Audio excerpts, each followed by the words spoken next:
So this is my very first shoot of January 2025. This was January 1st, and I couldn't wait to share this with you. No better way to start the year off than shooting the way I love to shoot. I'm using the Sony A7R5 with the 35mm 1.4 G Master. I forgot how much I love this lens. It's such an amazing lens. And I'm just using the Sony roll on top and a handheld flash. Nothing special, no modifiers. This is the HVL46. You'd be shocked on what you can get out of this. Rather than carrying light stands and big lights and competing with the sun and all that stuff, sometimes it's just nice to go out and shoot like this, and you'll get amazing images. Anyway, thanks for watching as always. Let's get to the video and start this new year off right. By the way, I'm with my dog, which was a challenge to shoot with him. Moose, say hi. He's not going to say hi. Anyway, let's get to the video and see how we did. So shooting with my daughter is always fun, and she has a YouTube channel, by the way, Jillian X Grace. If you want to go check it out, she has a really cool channel. She's the actual influencer in this family. Her channel is pretty big, and her TikTok and Instagram are also pretty big. It's hair and makeup, but if you want to go check her out, make sure you do. Anyway, so these first couple of shots, I have the power set to even. I didn't subtract anything, which she's wearing dark clothes. So when they're wearing dark clothes, the flash is going to pop just a little bit more than you want it to. And you can see that very slight shadow behind her. I mean, it's a nice photo, don't get me wrong, but I don't want to make the flash obvious in these. And it's an obvious flash. So I'm going to dial that back down just a little bit. I'm going to keep it in TTL, but I'm just going to put it like a -0.3 to a -0.7, just so it's a little bit more subtle. You can also just use the wide angle diffuser that's built into the flash, which I do a lot. And I think after this shot here, this area, I did actually use the wide angle. Because I'm shooting with a 35mm lens. I want that light spread just a little bit more.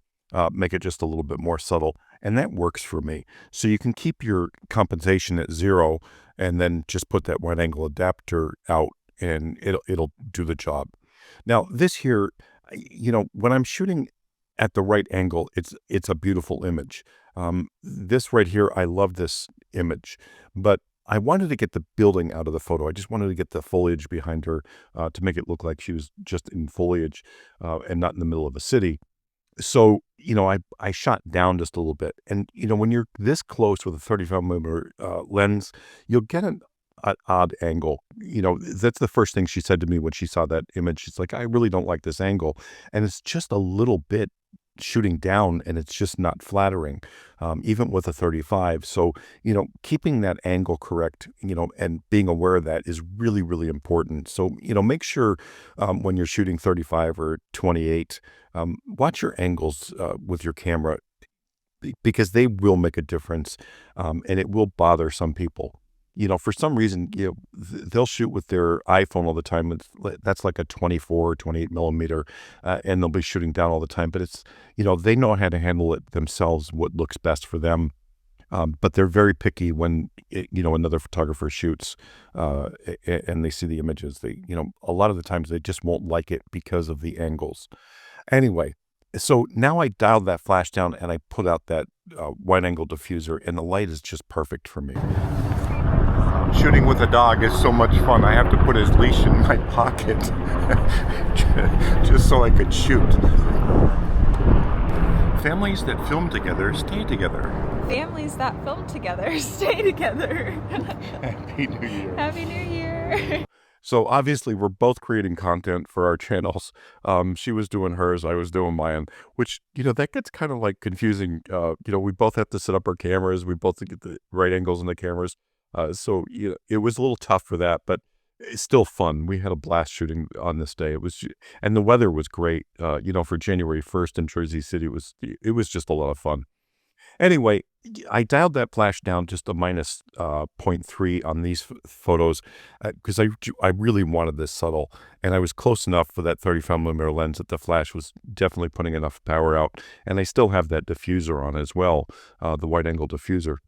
Really, I just want that brush of light, and I don't want to make it look obvious. Now, I saw these statues throughout and I really love them. They're like faces, and they have them all over this area in Jersey City. And I was like, just do this. And she's like, no, that's not going to look good. Now, believe me, sometimes it doesn't look good, but if you don't try, you don't know. So when you see stuff like this, play and have fun. I mean, it's a couple clicks of your finger. It's not going to bother you in one bit. But I liked the image. It came out kind of cool. And I'm going to show you another one that we did too that I don't have video on. But I just thought it was a neat shot and, fun, something different.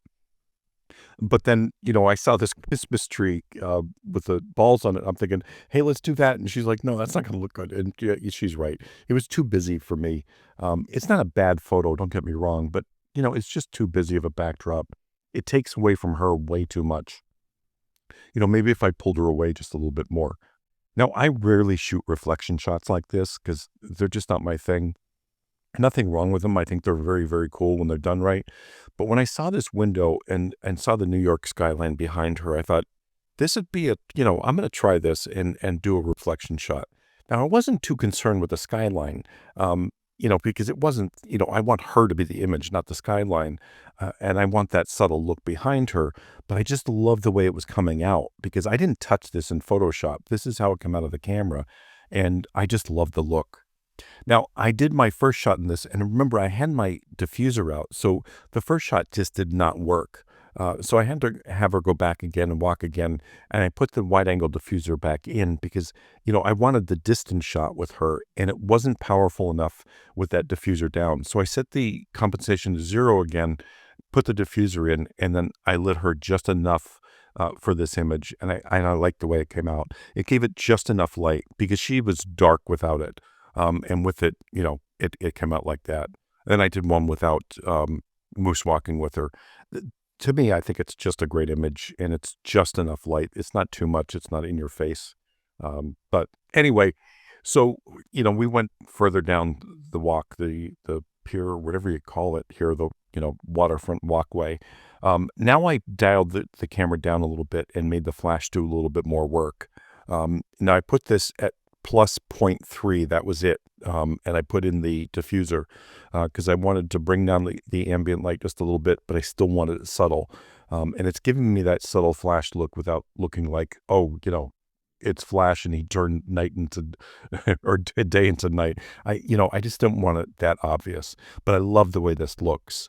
It looks natural to me. It looks like the light is matching the time of day, if you would, for the photos. Obviously not with the videos. You can see that it's much lighter out than when I'm making it in the images. But anyway, this is so much fun, and I can't stress enough that if you haven't tried this setup, just walking around with a flash in one hand and the camera in the other, definitely try it because you'll really enjoy it. You can get so much out of it. It takes a little practice, but you'll get it quick. And if you're using a flash that has a decent TTL and you just work with the compensation, you're going to get the images that you want to get, and they'll come out like this. Anyway, thanks for watching as always. If you have any questions, leave them below. And I'm going to be starting my training for Flash in January, so keep an eye out for that as well.